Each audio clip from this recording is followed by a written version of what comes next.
This might be one of my favorite features of this investment property right here near downtown Tulsa as well as midtown Tulsa. So you can see that the previous owner had a vision. Look, they even kept these little original knobs. Had a vision of each of these upstairs being its own efficiency. The reason I say that is because they all have plumbing and they have a lock. So let's say that you're an investor, everyone shares the bathroom, or let's say you want to become an investor. You could do this as corporate housing. You would have one, two, I'm upstairs right now. You would have 1, 2, 3. And this is like a huge bedroom. 4, lots of windows, lots of opportunity here. Nice hardwood floors too. 5. So you could have 5 units upstairs that you could use as, like I said, back whenever my name's Jennifer Mount. Welcome to my YouTube channel. Every week I do a walkthrough of a midtown Tulsa home or some home that I feel like is a great opportunity for someone. That is what I feel about this property. So, like I said, this is around 13th and right off of Riverside. The previous owner had a vision of this being some type of boarding house maybe. There's 5 bedrooms upstairs, and then when we come downstairs, you see each of these has their own lock. So once again, we see the lock and the sink. Now this one is larger. So maybe this was a 2-bedroom, because you'll notice it is not walled off between the units. All the ceilings are tall and there are hardwood floors in most of the areas. It looks like they put some tile in this area. This was originally a laundry room. You can see the outlets for that. And then we've got another bedroom back here. Once again, it's got its own lock. Hardwood floors, they have been painted, but they could definitely be refinished. One access to the exterior here. There is a basement. I am by myself and I've been in real estate for 25 years and I have not been injured yet, and I don't plan on today being that day. So I will not be going in the basement. You'll have to tour that if you come with me, and we'll bring a dude. Once again, all the security, so all the areas can be locked up. This is the kitchen area and the bathroom here. The bathrooms, so you notice there was one bathroom upstairs, then there was a fully gutted bathroom. Here's another bathroom, so that makes 3. Another little efficiency bedroom if you wanted, or you can make this an oversized pantry off of the kitchen. The kitchen could be a common area, like I said, if you did this as corporate housing. With it being so convenient to downtown Tulsa, that's why I think this could be a good opportunity for corporate housing. We've got another exterior entrance. I'll take you outside here in just a second. These nice, pretty double doors. And here you can see these refinished hardwood, or these floors, the potential that they have for them being refinished. Once again, you've got the locks. So this could definitely be a nice big bedroom for someone. Maybe they have this one as a 2-bedroom because they have the little office area. Nice, good sized closets. My son moved to Seattle, Washington in 2009. And he lived in a house like this. It was so cute. When he moved down there, he didn't know anyone. He found this place on Craigslist, for goodness sake. He had so much courage.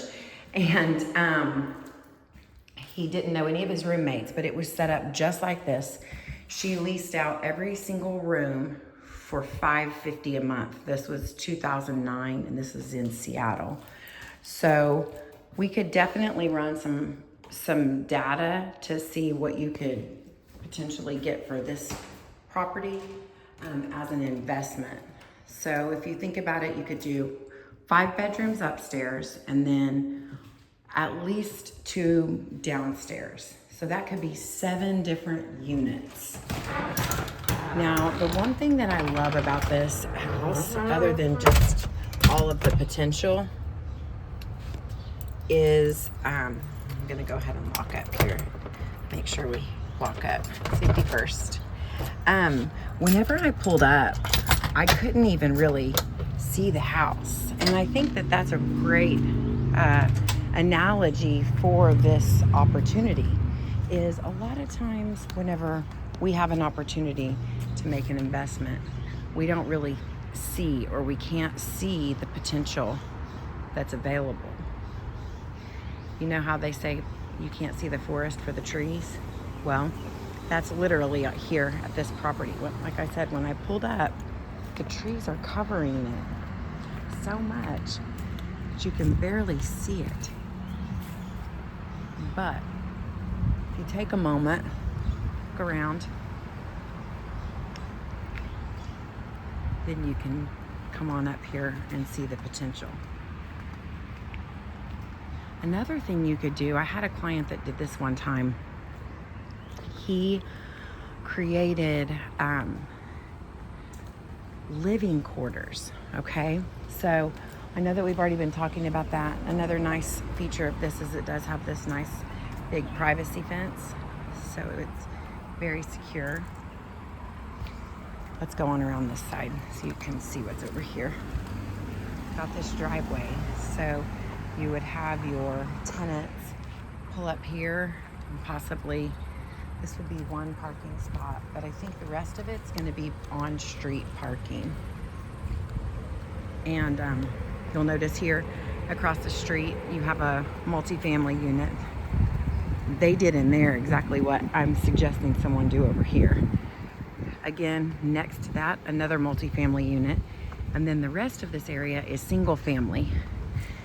I am a native Tulsan. I am an investor, and I do own an investment property 2 blocks from here. It's a 1-bedroom, 1-bath condo, and I have it leased out for $13.50 a month. So that can kind of give you an idea of what you could possibly get for this property. My client hasn't put this property on the market yet, so he hasn't decided what to price it at, but I think you could get it for around $400,000. I sold another house on this street. See the house with the American flag? I sold that house, and it was a definite full gut fixer-upper, and I think they bought that for around $500,000 as well. So that gives you an idea of what this area is like. One thing that's unique about this area, and as different from other Midtown Tulsa areas, is it has sidewalks. I live in Midtown Tulsa as well, and the neighborhood I live in does not have sidewalks. So this is a great feature. Like I said, it's like a couple of blocks from Highway 51, which can take you to Highway 75. It can take you to I-44, 244. And it is blocks from downtown Tulsa, blocks from Riverside. And it's just a great investment opportunity for someone. So if you're interested in getting your investment portfolio started and you think this might work for you, give me a call. Sorry about that. Come back next week and see our feature of the week. Like I said, I usually try to focus on Midtown Tulsa. Midtown is a funny term because some people think Midtown is only 21st and Riverside, 21st to 51st, Riverside to Yale. I think the middle of Tulsa goes to 71st. So anyway, we won't debate that today. That'll be a debate for another day. But if you're looking for an investment property, or maybe this is too big, but you want to get started, let's sit down, let's have coffee, and let me discuss with you what you need to do first to get started on your investment journey. All right, have a great day. I'll see you soon.